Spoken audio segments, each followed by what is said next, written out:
monde associatif expérimente et étudie des solutions au cœur de la ville pour améliorer la vie des habitants. Souvent très riches d'enseignements, ces solutions méritent d'être partagées. Je m'appelle Frédéric Vuillot, je suis journaliste et je pars à leur découverte. Vous écoutez Ville solidaire, ville durable, le podcast de la Fondation des solidarités urbaines, le laboratoire des bailleurs sociaux de la ville de Paris, qui offre ici un espace de partage d'expériences aux projets qu'elle soutient. Aujourd'hui, nous accueillons Ruth Libro, responsable projet chez Elébor. C'est un fonds de dotation qui incube des projets en soins palliatifs. 125 projets soutenus depuis 13 ans, 4 millions de bénéficiaires. Bonjour, Ruth Libro. Bonjour. Et puis nous sommes avec Georges Chapiuk, qui est médecin en hospitalisation à domicile et coordonnateur des appartements de coordination thérapeutique. Bonjour à vous, Georges Chapiuk. Bonjour. Alors, première question pour Ruth Libro, parce que vous avez créé des lieux de vie pour personnes en grande précarité, qui sont atteintes d'une maladie grave et évolutive. Est-ce que vous pouvez nous raconter pourquoi vous avez lancé cette expérimentation ?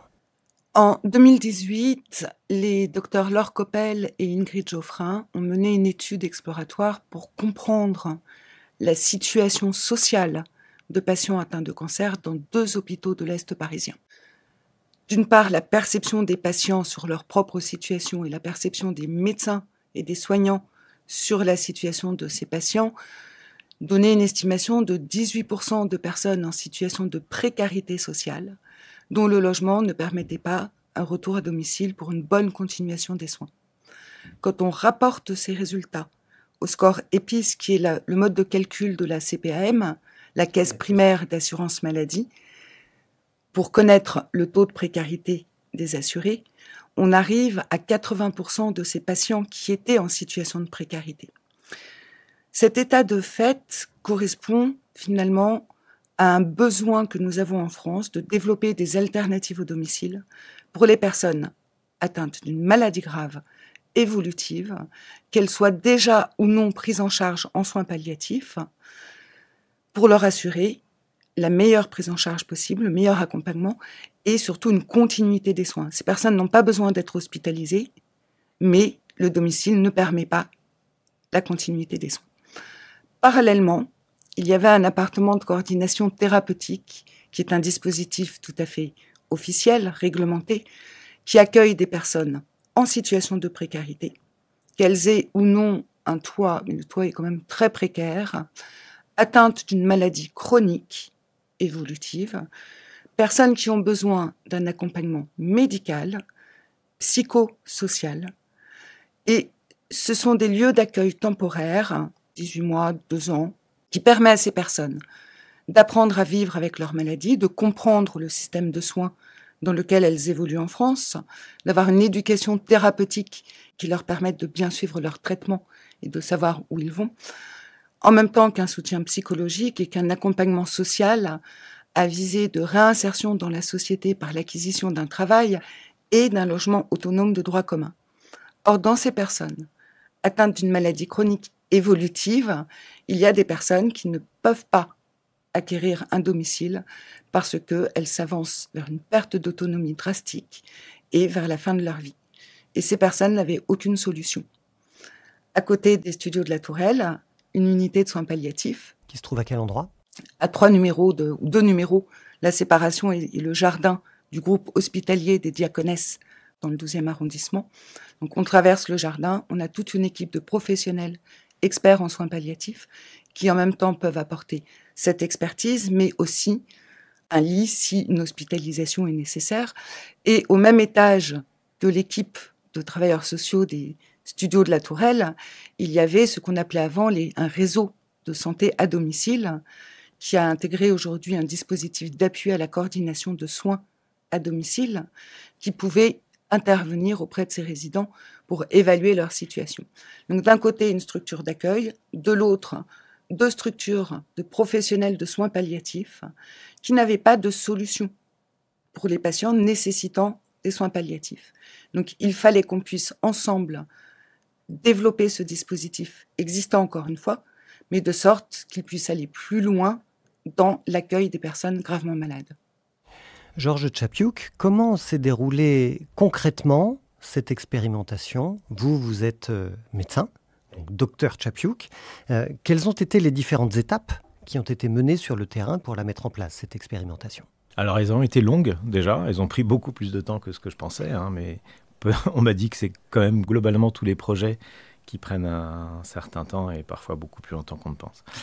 Ce que je tiens à préciser, c'est qu'au départ, j'étais justement médecin dans cette unité de soins palliatifs dont parle Ruth Libro, et que justement j'observais l'existence de cette structure, les appartements de coordination thérapeutique, pas loin de chez nous, sans trop savoir d'ailleurs ce qui s'y passait. Donc le projet s'est fait un peu comme ça, par relation de voisinage, où on s'est dit qu'il faudrait qu'il y ait une capacité conjointe de pouvoir prendre en charge des patients, vous l'avez bien compris, d'un côté des patients en précarité sociale, mais dont la mission du service, c'était de les réinsérer dans la société, et de l'autre côté, une unité de soins palliatifs dont la mission, c'est de s'occuper de la fin de vie des gens.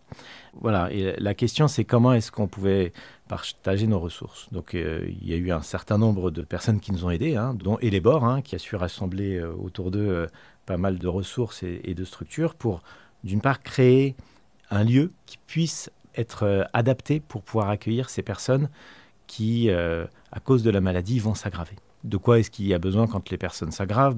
Il y a besoin d'espace peut-être un peu mieux pensé, dans le sens où il faut pouvoir accueillir des personnes en perte d'autonomie, il faut pouvoir mettre en place des lits médicalisés, il faut que la salle de bain puisse être adaptée. Première chose, donc il a fallu faire des travaux pour ça. Et deuxième chose qui nous a semblé nécessaire pour que la structure soit adaptée pour accueillir ces personnes en fin de vie, c'était de créer un lieu commun, un espace commun. Jusque-là, les appartements de coordination thérapeutique, c'était une succession d'appartements les uns à côté des autres et des bureaux pour que les personnes qui prennent en charge ces résidents puissent être à proximité. Et là, on a décidé de créer un lieu de vie commun où il puisse y avoir un grand lieu où on peut cuisiner ensemble, un grand lieu où on peut partager éventuellement des repas, ou bien on peut se réunir autour d'activités ou d'événements qu'on imaginait possibles. Donc ça aussi, ça a donné lieu à des travaux. Il a fallu retransformer 2 appartements pour créer un espace un peu modulaire où on peut déployer une table si on veut vraiment pouvoir accueillir toutes les personnes, ou au contraire créer des petits espaces où il y a la possibilité de regarder la télévision, la possibilité de cuisiner d'un côté, etc. C'est une grande salle qui permet aussi d'accueillir les familles, ou c'est vraiment réservé aux occupants ? Pour le coup, ça se voulait à géométrie variable, puisque on se destine à pouvoir accueillir des personnes seules, des personnes avec famille. On a une infirmière coordinatrice qui sait faire de la sophrologie, donc elle a besoin aussi de pouvoir dérouler des tapis de sol pour proposer ses activités. On a une travailleuse sociale qui aime beaucoup les plantes, donc il y a tout un espace où on peut laisser les plantes prendre le soleil, et puis pouvoir s'en occuper correctement. Donc ça, c'était un peu cette première étape, les travaux. Et puis pendant ce temps-là, un certain nombre de réunions où en fait on s'est rassemblés pour repenser ce projet. Qu'est-ce que ça veut dire de s'occuper de la réinsertion sociale de personnes en fin de vie ? Ça a du sens, c'est-à-dire une personne qui est en marge de la société à cause de ses difficultés sociales, qui est en plus frappée par une maladie grave évolutive et qui entraîne le pronostic vital, dans cette dernière période de sa vie, lui offrir un espace où elle peut se poser, ça faisait parfaitement sens pour tous les travailleurs sociaux qui jusque-là considéraient que leur mission c'était de réinsérer les patients dans la vie, dans un nouveau travail, un nouveau logement, et qui ont donc changé de métier tout en gardant un peu l'esprit de cette réinsertion. Alors quels résultats concrets avez-vous observés de ce que vous avez mis en place ? On a accueilli des gens. Jusque-là, on avait une capacité de 14 résidents. Et puis, on a augmenté de 4, donc on est passé à 18, pour pouvoir accueillir justement des personnes peut-être un peu différentes, avec à nouveau des interrogations sur comment est-ce qu'on fait, est-ce qu'on différencie ? Est-ce qu'on dit ceux-là, c'est des personnes en soins palliatifs, ceux-là, c'est des personnes qui vont reprendre une vie Et très naturellement, la réponse est venue qu'on accueillait les gens dans un moment qui était le moment présent, qu'on élaborait le projet de manière personnalisée, comme on sait très bien faire avec tous les résidents, et que l'évolution de la maladie décidera du niveau d'information que la personne demandera et qu'on lui donnera très volontiers au moment où les questions se poseront. Et donc c'est ainsi qu'on a évolué, avec un certain nombre de prises en charge qui maintenant se succèdent, avec la formation aussi de personnes dont ce n'était pas du tout le métier de s'occuper de soins palliatifs. Je pense notamment aux travailleurs sociaux, dont une qui a fait un diplôme universitaire en soins palliatifs, qui a trouvé beaucoup de sources d'inspiration et de connaissances, la venue d'une auxiliaire de vie qui aide finalement les personnes en perte d'autonomie à pouvoir continuer. C'est le prolongement des bras et des jambes qui commencent à flancher. Elle considère que c'est un métier très noble, donc elle essaye de soutenir l'autonomie des gens en pouvant apporter ce dont les personnes ont besoin. Que vous disent les patients? Que vous disent les professionnels aussi, suite à cette expérimentation? Est-ce que vous avez des témoignages qui vous viennent spontanément à l'esprit que vous pouvez partager avec nous? Il y en a quelques-uns tout de suite qui me viennent à l'esprit. Ce projet a été créé alors qu'il y avait déjà au sein des appartements de coordination thérapeutique une résidente qui était atteinte d'une maladie grave évolutive mettant en jeu le pronostic vital. Et juste, il n'y avait pas de structure. Donc en fait, il y a une première histoire qui est que donc, cette personne est décédée récemment et elle a pu bénéficier d'une valorisation finalement de sa prise en charge, alors qu'avant, ça n'aurait pas pu aboutir, alors que là, c'était pleinement prévu qu'on puisse être dans une action d'accompagnement. Qu'est-ce que ça a changé concrètement pour elle, dans son quotidien? On était plus disponible, d'une part, et d'autre part, je pense que collectivement, il y avait un peu cette sensation un peu profonde que la mort fait partie de la vie, et que c'est peut-être pas si grave que ça, et que ça permet aussi de continuer. Donc on a aussi commencé à accueillir de nouveaux patients, dont certains sur le dossier présentaient des signes évidents que la maladie évoluait, que le pronostic s'assombrissait, etc. Et on a été assez surpris de voir que leur état s'est amélioré par le fait de pouvoir les accueillir dans un endroit adapté, alors qu'auparavant, ils étaient dans des situations de logement qui n'étaient pas tenables et qui les faisaient souffrir. Et donc, il y a eu justement, encore une fois, cette réinterrogation de qui est vraiment en fin de vie et à quelle échéance entre les personnes qui sont accueillies en appartement de coordination thérapeutique soins palliatifs et ceux qui sont accueillis en appartement de coordination thérapeutique classique. Et en fait, on s'est dit que cette frontière est finalement variable, y compris chez des gens pour lesquels on se donne comme mission de les accueillir pour un objectif plutôt qu'un autre. Et ça a été une vraie surprise. C'est passionnant, merci à vous. Ruth Libro, est-ce que votre projet est réplicable par d'autres acteurs?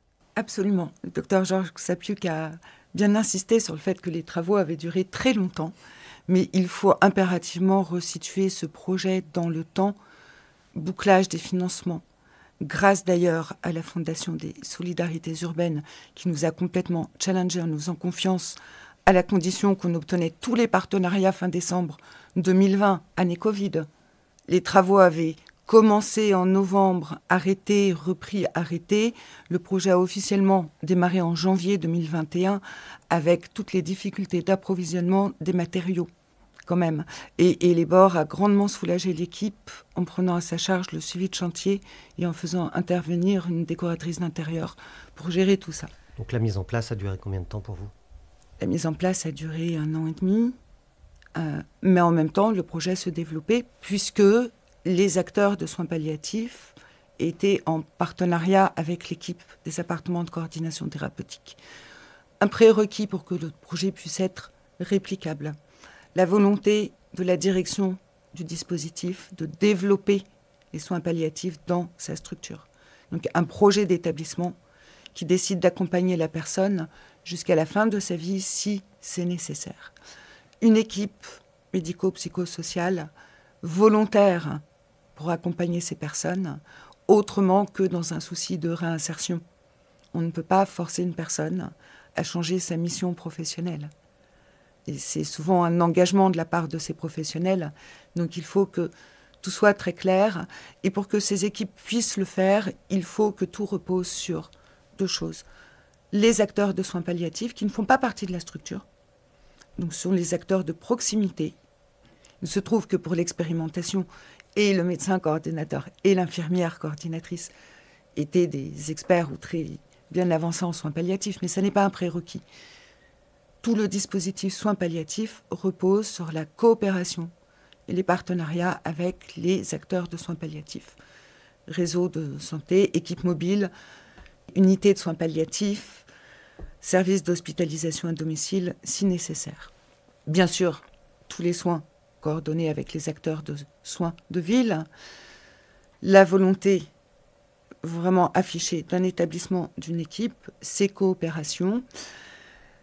Des travaux pour rendre ces lieux qui relèvent quand même du médico-social, et historiquement, c'est jamais très, très engageant, comme des lieux, comme à la maison.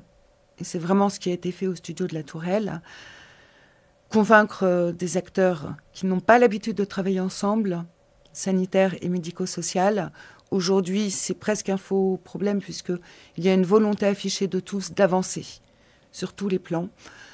Trouver des partenaires privés pour accélérer toute la transformation matérielle, les travaux, et surtout le premier prérequis, et c'est le plus compliqué, que les agences régionales de santé soient d'accord pour reconnaître la plus-value soins palliatifs sur ces appartements de coordination thérapeutique. Autrement dit, qu'elles débloquent des crédits sanitaires soins palliatifs qui permet pour ces équipes de reconnaître la plus-value de leur travail et l'implication humaine en temps et en savoir-faire dans l'accompagnement des personnes.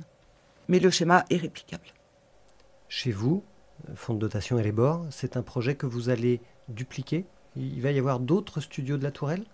Nous avons eu quelques demandes de médecins d'équipes mobiles de soins palliatifs à Lyon, à Marseille et à Paris pour développer ou bien des ACT existants, des appartements de coordination thérapeutique à visée de soins palliatifs, ou pour trouver des lieux de vie alternatifs au domicile qui permettaient cette double prise en charge médicale et sociale pour des personnes en soins palliatifs qui ont un domicile mais dont la continuité des soins est délicate. Et si vous ne deviez retenir qu'une seule chose de ce projet, ce serait quoi, Ruth Libro? L'engagement et la fierté que ce projet a provoqué auprès de toute une communauté d'acteurs qui n'ont pas l'habitude d'œuvrer ensemble. Une équipe de travailleurs sociaux, une équipe de médecins professionnels de soins palliatifs. Dans les travailleurs sociaux, je mets aussi la chef de service et la fondation. Toute l'équipe d'Elébor s'est sentie particulièrement investie. On a réussi à développer des partenariats concrets avec une fondation qui a donné des meubles parce que le projet faisait sens. Et tous nos partenaires financiers qui ont permis la réalisation de ce projet, qui avaient une fierté de s'engager là. Et vraiment, mais je remercie la Fondation des Solidarités Urbaines parce qu'ils ont une procédure de travail avec leurs porteurs de projets qui, pour nous, équipe d'Elébor, était très atypique. Ça nous a challengés, ça nous a obligés, ça nous a agacés par moments, je dois être très honnête. Mais la réalité est que ça nous a poussés à aller systématiquement plus loin. Et encore aujourd'hui, quand pour nous, l'expérimentation est terminée. Et c'est à travers ces challenges-là que nous avons pu développer d'autres partenariats et mener à bien ce projet jusqu'à son terme. Merci beaucoup pour ce témoignage essentiel, Ruth Libro. Merci à vous. Et merci à vous, Georges Tchapiuk. Merci. C'était Ville solidaire, Ville durable. Vous pouvez retrouver cet épisode et tous les autres sur toutes les grandes plateformes de podcast, sur le média de l'économie sociale et solidaire mediatico.fr et sur le site internet de la Fondation des Solidarités Urbaines, fondée par les bailleurs sociaux Paris Habitat, la RIVP, Logiciemp, Aximo, l'habitation confortable et l'habitat social français. À bientôt.